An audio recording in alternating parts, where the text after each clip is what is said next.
I wasn't nervous about it. It was something I It's was significant committed to me for all the wrong reasons. The rest of the guys thought it was great. You know, possibly they were going to get one. Like, yeah, sure, that sounds awesome, right? Done with. Get in, and the dude was just Very amateur work. I was 9, Very he was poorly 10 done. at the time. Be a ninja ass tattooer to pull that off. And after you turn 60, it's like, who cares?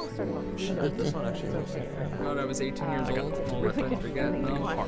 what little ink I got. Taking that personal thing and saying, you know what? Let's go get tattoos.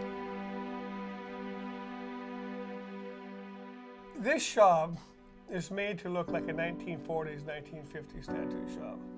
I don't do this stuff off the walls. Most of them now are beautiful works of art, and there's a reason they've got that done. And it takes time, it takes money.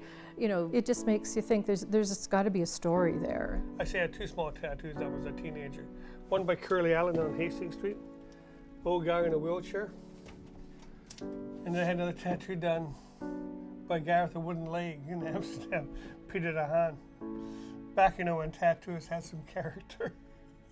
That's Frederick Baldwin. He was probably Canada's first tattooist, or very close to it. 1889 here. There's actually a guy tattooing down here in downtown Vancouver in Cordova, back about 1896. Another very famous guy was Doc Forbes. He always used to wear a white smock, made him try to pretend he was a real doc. These tattoo machines, basically this thing here they're a lot like a telegraph machine. They were making them in the 1870s, 1880s. They weren't actually patented in the 1890s, and then it took off from there. Part of that, I was doing tattoos by hand.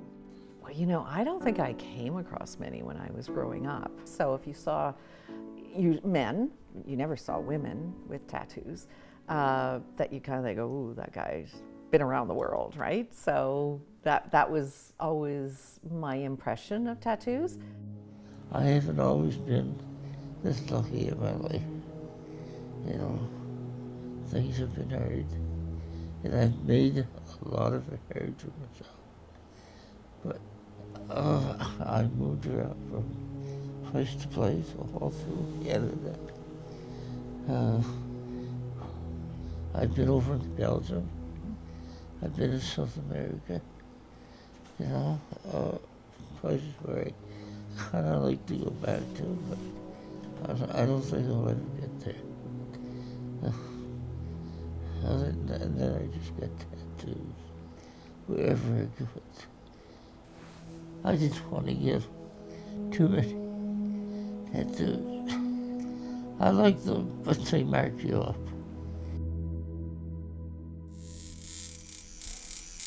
I mean, sailors get tattoos,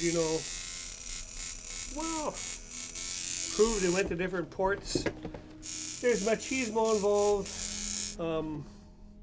camaraderie, part of that block of sailors. I don't know, there's 10,000 reasons for it. I joined the military at the age of 16 in a special program in those days. And of course, myself and some other buddies thought it would be macho one weekend to go for tattoos. I think we paid $8 each. And of course, as you can see, it says death before dishonor. So we were really a macho group that were looking forward to fighting the enemy if we got our chance someday. We thought if we'd all get blown up or something, and they could find bits and pieces of us, they could put our unit together, as it were. It evokes 2 years of utter hell. One time they said, take him out the back and shoot him. In front of all my mates, right, for something I'd done, right? So there I go, the back of the barrack block, and dig a grave, get into it up to my neck, and they fire a round off, and all my buddies think I've been shot. And during the time I was in the service and since, I've considered it many times to get rid of it. I remember the worst 2 years of my life in the military.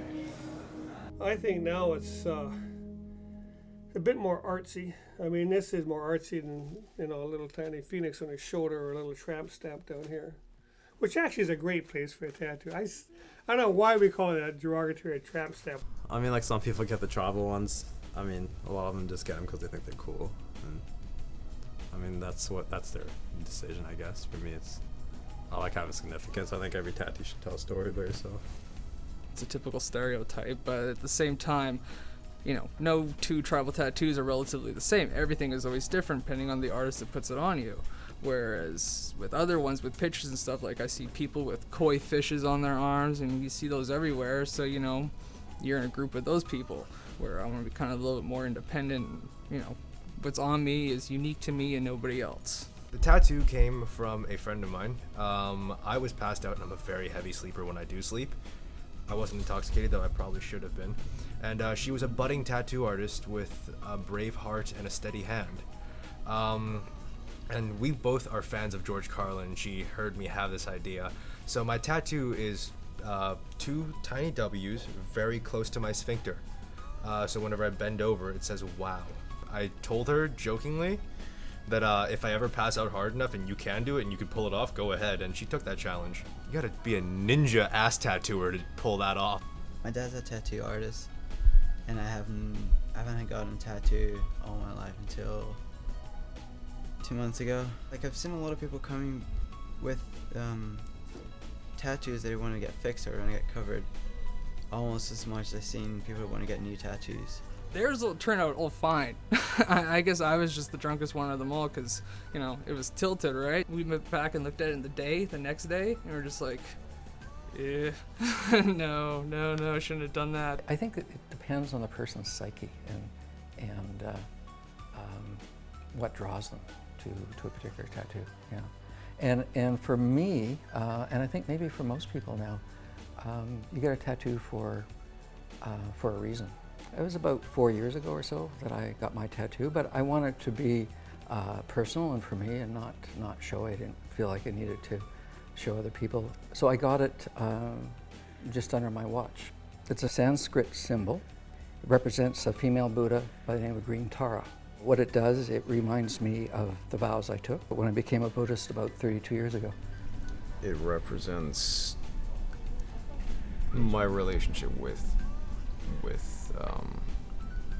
things natural and the importance of being prepared to deal with nature. It was something I wanted to display on myself. It was something that I felt was permanent, a permanent idea I had.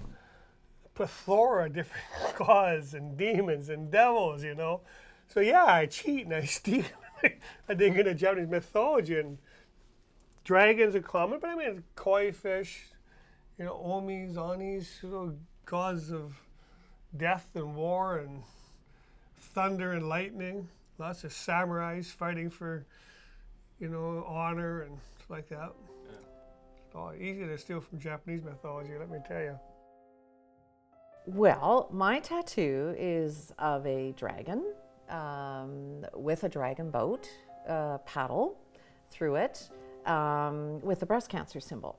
I'm a breast cancer survivor of 11 years, and I started dragon boating as a breast cancer survivor in 2005.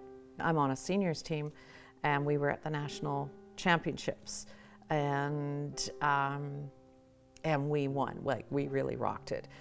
And so I look at that and think, yeah, I've really come a long ways, and definitely slayed that dragon. Yeah. Well, I mean, for me, growing up in my household, it was kind of a little bit more acceptable because, like, I mean, my grandma has tattoos that she did herself with just a needle and ink. I mean, my grandma was just ruthless, though, like, when it comes to pain, I guess. This one is a feather. I actually got it right after I beat cancer, and I actually met this little girl, and, like, I made friends with her. She passed away from leukemia, so that was for her. And we hung out, like, every day kind of thing at chemo. We had the same chemo schedules, and we watched like movies and stuff like that, and I guess her favorite movie was Forrest Gump, so it was like the Forrest Gump feather. Yeah.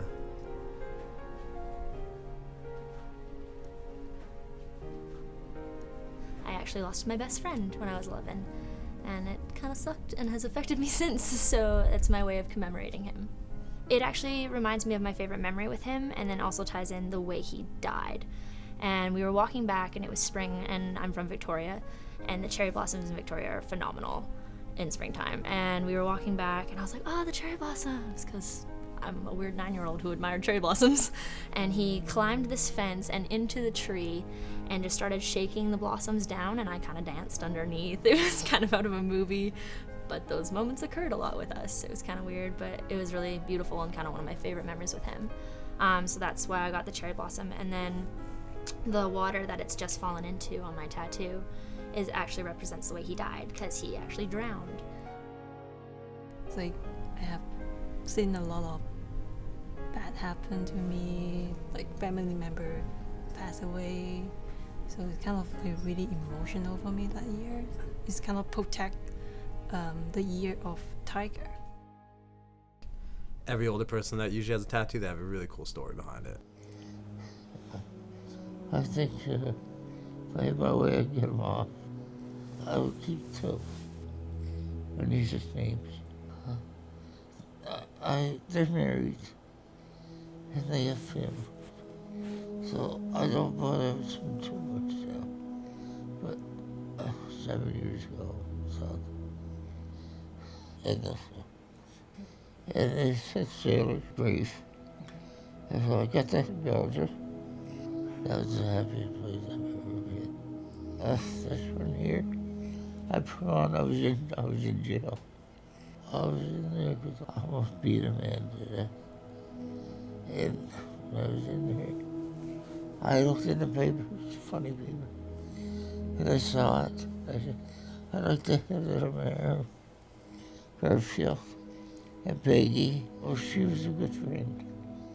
So I put it on there so I wouldn't be touched. And the letter, she was right too. And it was nice to get a letter from him. So that's what he's taking. More letters coming in the mail. I think that's another one to probably keep on.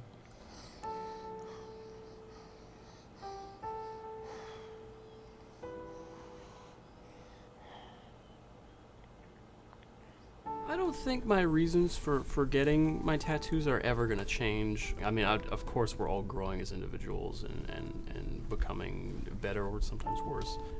I don't think that necessarily defeats or any sort of purpose that I had at the time of getting these tattoos and will ever diminish the reasoning behind it. I mean, I got them at a time for those reasons, and I think as I grow, those reasons will still stay there, regardless of myself changing.